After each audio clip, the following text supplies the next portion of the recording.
63 साल के बाबा जो कि आजमगढ़ के रहने वाले हैं, ये बम्बई में लंबे समय से रह रहे थे और सिलाई का काम करते थे। कोरोना के समय में इनको ये भी कोरोना से प्रभावित हुए। इनको एक फेफड़ा इनका डैमेज हो गया और इतनी इसका शरीर स्थिति ख़राब हो गई कि इनको ऑक्सीजन की ज़रूरत पड़ी, लंबे समय तक ऑक्सीजन पर रहे और उस बीमारी से लड़ने के लिए इनको इनहेलेशनल और ओरल स्टेरॉइड की ज़रूरत पड़ी। इनहेलेशनल मीन्स स्प्रे के फॉर्म में, ओरल मीन्स टैबलेट्स। तो इनहेलेशनल और ओरल स्टेरॉइड लेने की वजह से ये इनको 2024 अगस्त सितंबर में पैर में दर्द शुरू हुआ। जो पैर का दर्द था, टिपिकल कंप्लेंट थी कि पॉकेट एरिया में पेन होता है जो कि पीछे नीचे जो है पैर की तरफ जाता है। और कंसल्टेशन हुआ, इसमें बताया गया कि शायद नस दबने की समस्या है क्योंकि दर्द पूरे पैर में जा रहा है और चलने पे हो रहा है। तो MRI स्पाइन का कराया गया जिसमें कुछ चेंजेस थे, हल्की फुल्की डिस्क बल्ज था और कंप्रेशन कर रहा था। उसको न्यूरोलॉजिकल सिम्टम बता करके कि लंबर रेडिकुलोपैथी है, नस दबने का है, दवाई स्टार्ट की गई जिससे इनको कोई बेनिफिट नहीं हुआ। धीरे धीरे करके दर्द बढ़ता गया और बीमारी बढ़ती गई महीने, लेकिन ये 1.5 महीने 2 महीने तक वो उन्हीं दवाओं पर चले। 2 महीने के बाद इन्होंने कंसल्टेशन किया। कंसल्टेशन करने पर जब ये इनकी स्थिति देखी गई, एक तो चाल चाल गड़बड़ थी, चाल में लिंपिंग थी, चलने पर बहुत सीवियर पेन होता था, हिप के आगे वाले एरिया में बहुत ज़्यादा दर्द था, टेंडरनेस थी और जो इसका लेटरल साइड का हिस्सा होता है वो बहुत पेनफुल था। ये सब देख करके और मूवमेंट देखा गया कि जब ये इनको बैठाया जा रहा है तो बैठाने पर ये इस तरीके से पैर नहीं कर पा रहे हैं, बिल्कुल पैर उठा ही नहीं पा रहे हैं, हल्का भी मूवमेंट नहीं कर पा रहे हैं।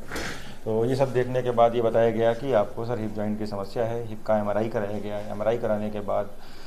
उसमें निकल करके आया कि दाहिना कूल्हा और बायां कूल्हा दोनों में हिप की सप्लाई बाधित हुई है, ब्लड सप्लाई बाधित हुई है, जिससे जो असर पड़ा है दाहिने कूल्हे में ज़्यादा असर पड़ा है। दाहिना, चूँकि शुरू से सिम्टम दाहिने साइड का ही था और 2 महीने 3 महीने बीतने की वजह से जो गुल्ला था वो भी पिचक चुका था। तो और बाएं साइड में अंदर जगह जगह सिस्टिक एरिया जो कि जो है MRI में ब्राइट सिग्नल दे रहे थे, बहुत इंटेंस वाइट दिख रहे थे, वो चेंजेस थे जो कि बता रहे थे कि हाँ बाएं कूल्हे में भी समस्या है। लेकिन बायां कूल्हा एक्सरे और MRI दोनों में बिल्कुल गोल दिखा रहा था, मतलब कंटूर मेंटेन्ड है और बस वो आने वाले समय में वो भी जो है कोलैप्स के कगार पर है। तो ये जो बीमारी थी बाबा को, ये बीमारी थी AVN, जिसको बोलते हैं एवेस्कुलर नेक्रोसिस, या इसी को बोलते हैं ऑस्टियोनेक्रोसिस। तो आज हम इसी की बात करेंगे कि एवेस्कुलर नेक्रोसिस क्या होती है। एवेस्कुलर मीन्स बाबा को कोई चोट नहीं लगी, कोई इंजरी नहीं हुई और इनको जो है बीमारी हो गई सिर्फ और सिर्फ लंबे समय से स्टेरॉइड के सेवन की वजह से। और स्टेरॉइड का सेवन करने की वजह से इनको कूल्हे के ब्लड सप्लाई बाधित हो गई। उसको बाधित होने की वजह से ही जो हड्डी है उसको खून नहीं मिला, खून और खाना पानी न मिलने की वजह से हड्डी सड़ने लगी, बॉल सड़ने लगी, बॉल में सिस्ट बन गए, बॉल जो है हड्डी ऑस्टियोब्लास्ट जो उसकी कोशिकाएं होती है सड़ने लगी, सूखने लगी, गलने लगी, जिसकी वजह से इनको ये सारे लक्षण आए। तो अब बात आती है कि ये इस फोटो में देखें तो जो नॉर्मल कूल्हा है, नॉर्मल कूल्हे में इस तरीके से ये बॉल है जिसको हेड बोलते हैं, नेक है और ये नीचे की शैफ्ट है। तो जो ये हेड का एरिया है, हेड के एरिया को सप्लाई इस आर्टरी से मिलती है जो कि सर्कमफ्रेंशियल आर्टरी है। नेक को पूरे तो चारों तरफ से 360 डिग्री गोले के फॉर्म में घेरती है और यहीं से कुछ ब्रांचेस निकलती हैं जिनको रेटिनाकुलर आर्टरीज बोलते हैं। तो ये जाती हैं जाकर के इस एरिया में महीन होकर के सप्लाई करती हैं। तो जब ये सप्लाई रहती है तो इस तरीके से मैरो की पिक्चर रहती है। लेकिन जब ये किसी कारणवश ये सप्लाई बाधित हो जाए तो बाधित होने की वजह से ये नसें सूख जाएंगी। नसें सूखने की वजह से फिर हड्डी पे असर पड़ेगा, हड्डी सूखने लगेगी, हड्डी सूखेगी तो ये सूख रही है, सड़ रही है, तो ये बॉडी का वेट कैसे उठाएगी। तो उसी बॉडी का वेट उठाने की वजह से ही धीरे धीरे करके क्या होता है कि ये बॉल जो है सूखती है, सूख के फिर पिचकती है, पिचकने के बाद गलने लगती है, गलने के बाद एक समय ऐसा आता है कि पूरा हेड जो है सड़ करके ख़त्म हो जाता है, फिर नीचे का हिस्सा ही बचता है। तो यही है एवेस्कुलर नेक्रोसिस। और जो कि हमने बाबा के केस में देखा कि स्टेरॉइड के लंबे समय से इंटेक की वजह से होता है, लेकिन और भी कई सारे कारण हैं। ट्रॉमा भी इसका एक कारण है। चोट लग गई, चोट लगने की वजह से अगर फीमर की नेक में फ्रैक्चर हो गया, कोई भी कारण जो कि इस खून की सप्लाई को, ये जो ब्लड वेसल्स हैं इनको अगर बाधित करेगा, इनको खींचेगा, इनको तोड़ेगा, यहाँ पर खून के संचार को बाधित करेगा तो इनको समस्या होगी। तो वैसे ही फीमर के नेक का फ्रैक्चर हुई, नेक है, अगर ये किसी कारणवश टूट जाती है तो टूटने की वजह से इसकी सप्लाई बाधित होगी, बाधित होने की वजह से ये स्थिति आ जाएगी। दूसरा कारण क्या है, यही कूल्हा अगर पीछे की तरफ डिसलोकेट हो जाए, सब कुछ नॉर्मल है, किसी कारण से कूल्हा जो है पीछे की तरफ निकल करके डिसलोकेट हो गया, उसको पोस्टीरियर डिसलोकेशन ऑफ हिप बोलते हैं, जिसकी वजह से भी खून की नलियों पे खिंचाव आएगा, खिंचाव आने की वजह से समस्या होगी और प्रॉब्लम आएगी। और इसके अलावा लंबे समय तक अगर आप अल्कोहल का इंटेक कर रहे हैं तो प्रॉब्लम होगी। अगर आप स्कूबा ड्राइवर हैं, मरीन ड्राइविंग करते हैं और गहराई में जाते हैं, गहराई में जा कर के अचानक से बाहर आए, आपने बॉडी को जो ब्लड में नाइट्रोजन गया था उस नाइट्रोजन को निकलने का समय नहीं दिया, जल्दी से ऊपर आए, ऊपर आने की वजह से वही नाइट्रोजन जब निकलता है तो ब्लड में बबल बना देता है, और ब्लड में जब वो बबल बनाता है तो वही बबल्स जो होते हैं वो जाते हैं जा कर के एज ए इम्बोलस काम करते हैं। इम्बोलस मतलब इन खून की नलियों में बबल जाएंगे, जा कर के यहाँ पे खून के संचार को बाधित करेंगे, बाधित करने की वजह से फिर आपको समस्या होगी, यही एवास्कुलर नेक्रोसिस की। तो इसको कैसन्स डिजीज़ बोलते हैं। ऐसे ही अनगिनत बीमारियां हैं जो कि समस्या पैदा करती हैं, जैसे कि लिपिड की बीमारी है, गौचर्स डिजीज़ है, जेनेटिक डिजीज़ है, और ये सब हैं जो कि एवास्कुलर नेक्रोसिस की समस्या पैदा करती हैं। तो अल्कोहल, स्टेरॉयड या गौचर, ये जितनी भी बीमारियां हैं, हर बीमारी में एक चीज़ कॉमन है, ये सब लिपिड की मेटाबॉलिज्म पे काम करती हैं, लिपिड की मेटाबॉलिज्म को बाधित करती हैं, ट्राइग्लिसराइड का लेवल बढ़ाती हैं, और ये जो बोन मैरो वाला एरिया है, इस बोन मैरो में जगह जगह फैट के डिपोजिशन को बढ़ा देती हैं। जब फैट का डिपोजिशन यहाँ बढ़ जाता है तो अंदर अंदर जो खून की सप्लाई होती है वो भी बाधित होती है, और जो बढ़ा हुआ फैट का मॉलिक्यूल है वो जाता है, वो बड़े बड़े गुल्ले बन जाते हैं, वो जाते हैं, वही इम्बोलस होते हैं, जाते हैं जा करके नलियों को ब्लॉक करते हैं, नलियों पर चिपक जाते हैं, और ब्लॉक करने की वजह से खून का संचार बंद होता है। अच्छा, तो ये क्या खून के सप्लाई में जो होने वाली बाधा है खाली हड्डियों में होती है? नहीं, सबसे ज़्यादा ये जो है आप जिससे अवेयर हैं वो है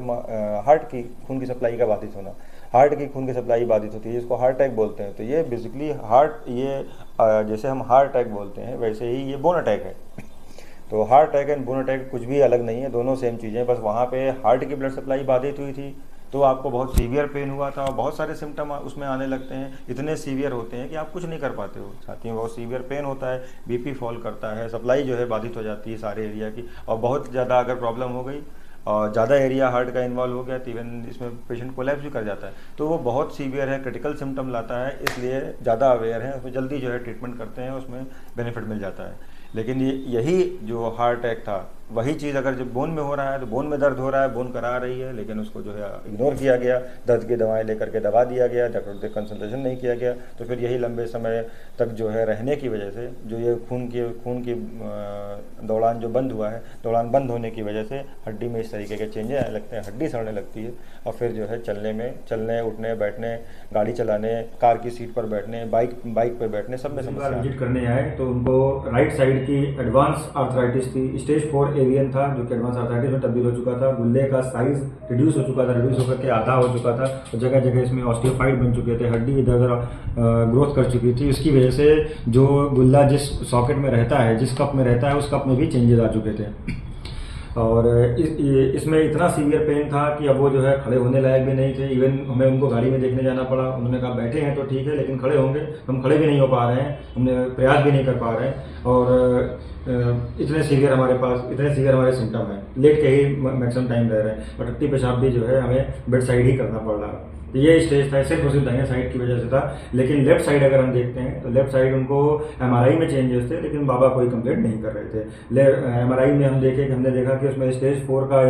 2 का MRI में बाएं साइड में आर्टिकुलर कार्टिलेज पूरी तरीके से उसका कंटूर इंटैक्ट था, लेकिन अंदर जो है हमें जगह जगह जियोग्राफिकल या सर्पिजिनस एरिया, सिस्टिक एरिया दिख रहे थे, जो कि MRI में ब्राइट सिग्नल दे रहे थे, जो कि इस बात को इंडिकेट करने में एडिमा है, वहाँ फैट का कलेक्शन है और बोन नेक्रोस हो रही है, जिसकी वजह से यहाँ पे प्रेशर बढ़ा हुआ है। तो 2 महीने वो ऑलरेडी ऑक्सीजन पर रह करके आए थे, और 15 दिन जब उनको लगा कि हाँ अब ऑक्सीजन जो है रह सकते हैं, लेट सकते हैं, तब वो जो है हमारे खाने आए थे। उन्होंने कहा हम ऑलरेडी 2 महीने ऑक्सीजन पर रहते हैं, तो हम सर उसके लिए हमारे डॉक्टर ने मना किया है, हमारा शरीर भी जो है तैयार नहीं है, हम वो नहीं करवाएंगे। हाँ, तो फिर जब ऐसी बात है तो फिर हमने ये डिसाइड किया कि आखिर pain relief is a human right, हर आदमी का एक बेसिक अधिकार है कि वो दर्द मुक्त रहे।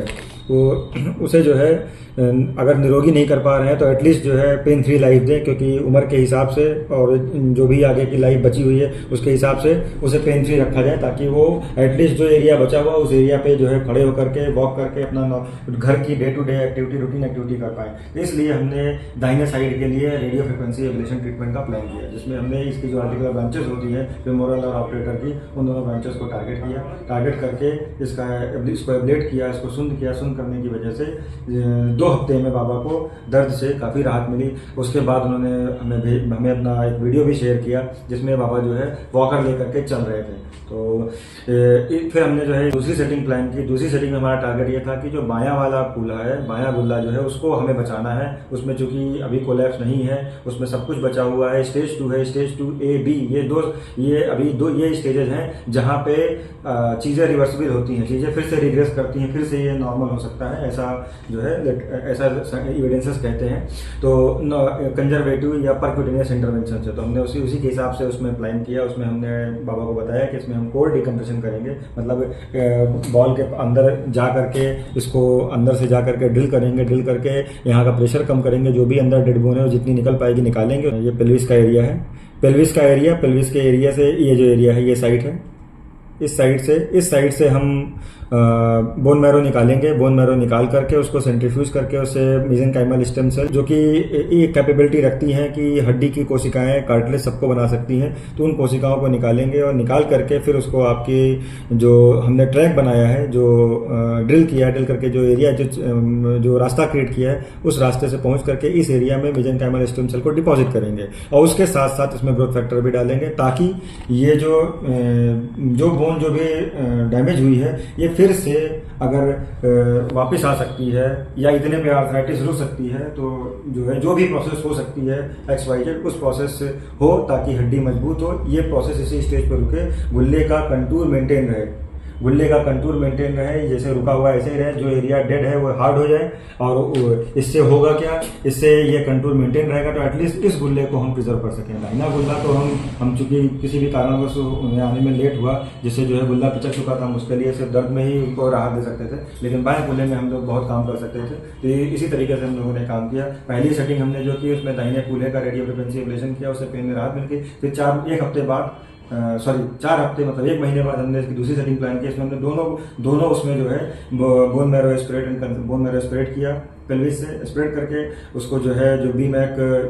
के जो स्टैंडर्ड प्रोटोकॉल्स हैं 2 बार स्पिन करने के, और स्पिन करने के बाद उसको किस तरीके से उसमें से चीज़ों को निकालना है और स्टेम सेल को कैसे उसमें से हार्वेस्ट करना है, हार्वेस्ट करके वो पूरी प्रोसेस को फॉलो करते हुए फिर हमने इसमें इन्फिल्ट्रेट किया। इन्फिल्ट्रेट करने के बाद 2 हफ्ते बीते। 2 हफ्ते तक बाबा को स्ट्रिक्ट बेड रेस्ट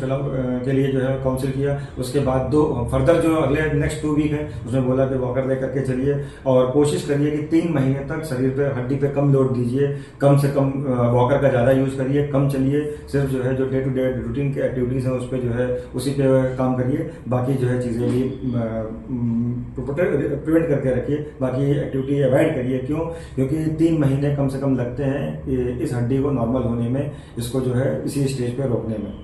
तो इस तरीके से उनको गाइड किया और अभी प्रोसेस हमने जो है हमें दूसरा स्टेज का इलाज किए हुए उनको सिर्फ 2 हफ्ते बीते हैं। 2 हफ्ते में ही बाबा की राहत में सुधार है और 70-80% जो है पेन में रिलीफ है। और जब जो है दाहिने साइड का हमने जब उनका RF किया था, उसके बाद चलना फिरना शुरू किया था, तो बताने लगे कि हमें लेफ्ट साइड में भी पेन का एहसास होता है। तो जो कि एज यूजुअल था कि जो सिम्टम आने ही वाले हैं। और ये बीमारी ऐसी है जिसमें अगर आप 4 हफ्ते तक वेट करेंगे तो बहुत चेंजेस आ जाते हैं। डिजीज एडवांस करती है, एडवांस होकर के वो फर्दर जो है सिम्टम क्रिएट करती है, क्योंकि बॉडी की जो एनाटॉमी है, जो आउटलाइन है वो भी बदलेगी और उसके हिसाब से मरीज के सिम्टम भी बढ़ेंगे। और इसके साथ साथ उनको बताया कि सर ओरल स्टेरॉइड का एटलीस्ट सेवन कम करिए, इंजेक्शनल लीजिए, मजबूरी है, लेकिन ओरल स्टेरॉइड जो है अवॉइड करिए, ओरल स्टेरॉइड का इंटेक बंद कराया। उसके अलावा कुछ दवाएं थी जो कि इस एरिया में जो खून की सप्लाई कराती हैं, जो कि इस एरिया में जो जहाँ बताया था खून का दौरान जो है बाधित हो गया है, तो इस एरिया को फिर से वापस खोलने के लिए कुछ दवाएं दी जो कि खून पतला करने की दवाएं हैं और जो फाइट को कम करने की दवाएं हैं। इसके अलावा आर्थराइटिस रेजिमेंट भी हमने इसमें स्टार्ट किया ताकि जो है पर जो एवियन ये जो आगे प्रोपगेट करेगा, आगे जो है अगली स्टेज में जाएगा, जाकर के आर्थराइटिस जो है क्रिएट करेगा। बाएं साइड में और दाहिने साइड में ऑलरेडी आर्थराइटिस स्टार्ट हो चुकी है, उसको उसी स्टेज पे हाल्ट किया जाए ताकि जो है जो सेकेंडरी जितने भी डैमेज होने वाले हैं वो डैमेज से बचा जा सके। बोन उसी लेवल पे हार्ड हो जाए, हार्ड होकर के इस तरीके से उनको सपोर्ट दे दे कि वो जितना भी एक्टिविटी कर पा रहे हैं, जितना भी मूवमेंट कर पा रहे हैं, जितना भी रेंज ऑफ मोशन है, उस रेंज ऑफ मोशन पे एटलीस्ट एक लाठी के सहारे चल सके। यही हमारा उद्देश्य है। तो इसलिए ये वीडियो बनाने का उद्देश्य ये है कि अगर आप अगर जो है किसी भी कोई भी आपकी बॉडी में रिस्क फैक्टर है, जैसे लंबे समय से आप स्टेरॉइड का सेवन कर रहे हैं, चाहे इस एज में किसी बीमारी की वजह से या यंग एज में जो शरीर को बनाने के लिए, मसल टोन को गेन करने के लिए, बॉडी बिल्डिंग के लिए, मसल गेन के लिए एनाबॉलिक स्टेरॉइड का सेवन करते हैं। एनाबॉलिक स्टेरॉइड भी बराबर तरीके से जो है आपको एवियन हिप कराने में सक्षम है, समर्थ है। तो इसलिए उस स्टेज में या फिर इस स्टेज में इस कारण से या फिर लंबे समय से अल्कोहल का इंटेक कर रहे हैं, आप 10 साल से ज़्यादा अल्कोहल का इंटेक कर चुके हैं और हर हफ्ते की आपका अल्कोहल का इंटेक 400 ml से ज़्यादा है, उस स्टेज में भी आप जानते रहिए कि अगर आपके इस एरिया में, पॉकेट के एरिया में या पीछे के एरिया में दर्द हो रहा है और खड़े होने में तकलीफ हो रही है, तो तुरंत आप अवेयर हो जाएं, सजग हो जाएं और इसको जो है इग्नोर करने के बजाय, दर्द की दवाएं लेकर के दबाने के बजाय इसमें ज़रूर जो है किसी इसके स्पेशलिस्ट जो है पेन फिजिशियन से जो है कंसल्ट करें, कंसल्ट करके फिर जो है उनकी राय जरूर लें, जिससे अर्ली स्टेज में बीमारी को पकड़ा जा सके और जो भी डैमेज हुए हैं उन डैमेज को रिवर्स किया जाए। क्योंकि इसमें prevention is better than cure और ज्वाइंट सेविंग, लिम्ब सेविंग या फिर बॉल सेविंग जो प्रोसीजर हैं ये ज़्यादा लाभकारी है। कोशिश तो यही होनी चाहिए कि जो ईश्वर ने हमें दिया है वो हमारे पास रहे।